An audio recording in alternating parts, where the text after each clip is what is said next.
une chose est proportionnelle à sa valeur. Plus une chose a de valeur en islam, et plus ses noms et ses appellations seront nombreux. N'as-tu pas vu que les noms d'Allah subhanahu wa ta'ala sont très nombreux?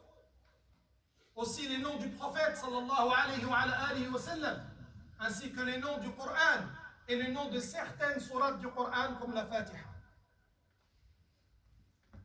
Parmi ces choses-là, aux multiples appellations, il y a le jour du jugement. Ainsi, Allah subhanahu wa ta'ala veut attirer notre attention sur de multiples facettes et réalités de ce jour-là, à travers ces appellations différentes. Allah subhanahu wa ta'ala l'a appelé Yawmuddin, le jour de la rétribution.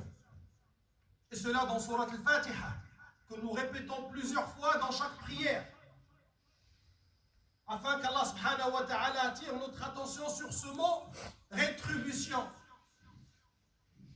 Car pour qu'il y ait une rétribution, il y a eu un travail, il y a eu une action.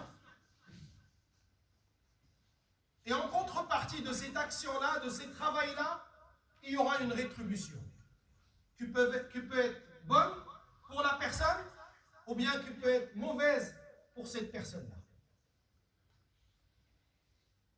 Et le Nabi sallallahu alayhi wa sallam nous a mis en garde contre cela en disant que nous allons être la première communauté à être jugée.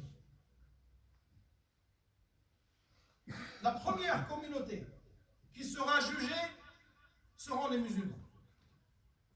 Et chacun d'eux, chaque musulman, sera jugé sur toutes les obligations religieuses, une par une. Sera jugé sur le temps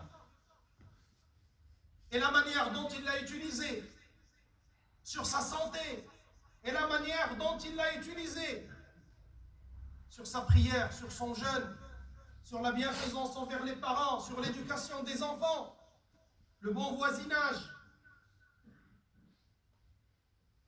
Et il sera rétribué en fonction de cela.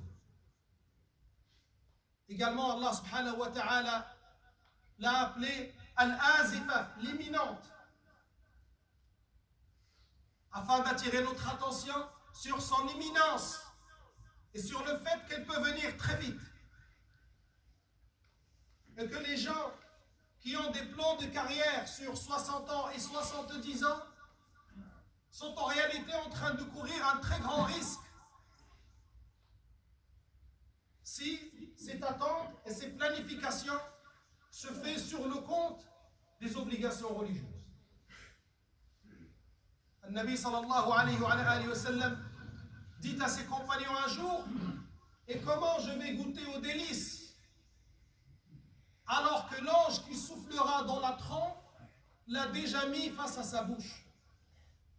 La fin du monde, c'est juste un ange qui va souffler dans une trompe et qui mettra fin à tout ce que vous voyez. Est-ce que vous ne voyez pas? Cet ange-là a déjà posé cette trompe sur sa bouche. Le Nabi sallallahu alayhi wa sallam dit: وَيَسْتَمِعُ, il attend. Il attend. Il attend quoi? Il attend l'ordre de souffler et il souffle.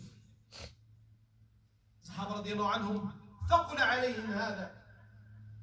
Lorsqu'ils ont entendu cela, l'imminence du jour dernier de jugement, tout peut aller très vite. Hier, on sortait, on rentrait comme on le voulait. Regardez aujourd'hui. Les masques, les confinements, les vaccins, il a marché, il n'a pas marché, le nouveau variant, et ainsi de suite. Ça, c'est trop lent comparé au jour du jugement. Beaucoup trop lent. La ta'tihim illa baghta. L'heure ne sera que surprenante. En moins d'un clin d'œil, tout cela sera fini.